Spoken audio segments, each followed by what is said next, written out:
लिस्बेला helicopter हादसे में मनफी प्रोपेगेंडा की इंक्वायरी मुकम्मल, रिपोर्ट तैयार। रिपोर्ट में सियासी जमातों को क्लीन चिट, प्रोपेगेंडा इनफरादी अमल करार, किसी सियासी जमात के मुलविस होने के शवाहिद नहीं मिले। रिपोर्ट में यह बताया गया है इंक्वायरी कमेटी की प्रोपेगेंडे में मुलविस अफराद के खिलाफ कार्रवाई की भी सिफारिश।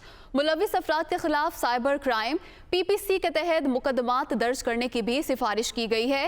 लिस्बेला हेलीकॉप्टर हादसे पर मनफी प्रोपेगेंडा की इंक्वायरी मुकम्मल, रिपोर्ट तैयार कर ली गई है। रिपोर्ट में सियासी जमातों को क्लीन चिट दी गई है, प्रोपेगेंडा इनफरादी अमल करार दिया गया है। लिस्बेला हेलीकॉप्टर हादसे पर मनफी प्रोपेगेंडा के मामले पर 6 रुकनी कमेटी ने इंक्वायरी मुकम्मल करके रिपोर्ट तैयार की है।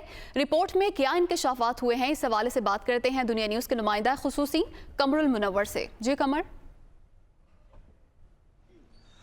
जी, लिस्बेला हेलीकॉप्टर पर जो प्रोपेगेंडा किया गया था, मनफी प्रोपेगेंडा, उस पर एक JIT बनाई गई थी जिसमें 4 FIA के लोग जो थे वो शामिल थे, जबकि ISI और IB के नुमाइंदे जो थे उनको भी इसमें शामिल किया गया था। इन्होंने इब्तदाई तहकीकाती रिपोर्ट जो है वो मुकम्मल कर ली और वजारत दाखिला में जो है उसको सबमिट करा दिया गया है। इसमें ये चीज़ सामने आई है कि सिफारिशात दी गई हैं इस JIT के जानिब से वजारत दाखिला को कि इसमें मुलविस जो अफराद हैं उन्होंने ये प्रोपेगेंडा किया है पाक फौज के खिलाफ। इनको पाक फौज के खिलाफ प्रोपेगेंडा करने के तहत ना सिर्फ साइबर क्राइम बल्कि पिनल कोड के तहत भी इनके खिलाफ मुकदमात जो हैं वो दर्ज किए जाएं।